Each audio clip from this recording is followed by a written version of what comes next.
How the PlayStation Vita set the stage for the Switch. Sony has not had many misses when it comes to its console offering. The PlayStation has consistently sold well, even if the most recent generation has struggled with supply issues and scalpers. But hidden away in the string of sales success stories that is the PlayStation line is the Vita. The console was released in North America 15 years ago today and stands as the sole commercial failure among Sony's consoles. The Vita did have its share of successes, though. It boasted a solid library of niche JRPG titles, with the fantastic Persona 4, Golden and Trails of Cold Steel series both getting their initial release on the console, as well as iconic visual novels like Danganronpa and Steins Gate. It also had great support from indie games both from Western studios and those in Japan. OlliOlli World might have recently captured our hearts, but the original game came out for the Vita. Image via Atlas. If this combination of strong JRPG titles, plenty of visual novels for fans to dive into, and a wealth of indie games to keep the console's library full sounds familiar,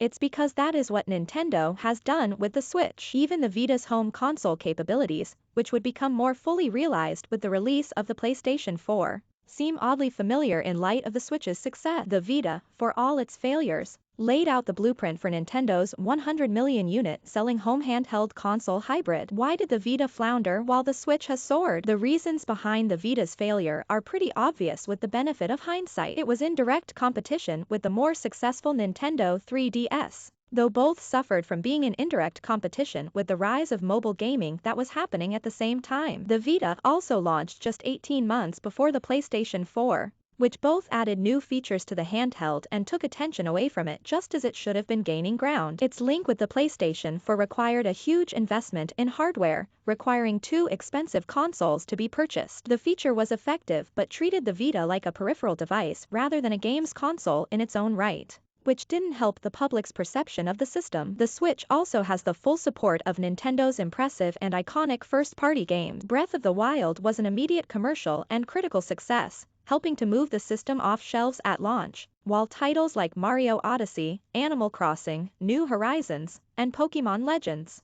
Arceus have continued to keep the console relevant nearly 5 years after into its life cycle. The fact that we're still looking forward to new titles that are in development for the console is a testament to how powerful Nintendo's intellectual property library is. Image via Sony. The Vita simply didn't have the same kind of exclusive titles to entice fans to give it a shot. Those system-selling games were reserved for the mainline PlayStation console, and there was a sense that the Vita was just getting the dregs, or scraps that developers didn't want to dedicate to a home console release. Spin-offs to major titles like Uncharted landed on the Vita, but often weren't even developed by their original studios and felt like hollow imitations of the main game. While the library of games for the Vita lacked the big hitters that it needed to succeed, it would eventually go on to find an important niche among gamers. Localizations of JRPGs and visual novels found a home on the console and introduced a whole generation of gamers to titles that would never have seen a home console release at the time. Many of these titles remain popular today and have seen ports to PC or current-gen consoles, like Persona 4,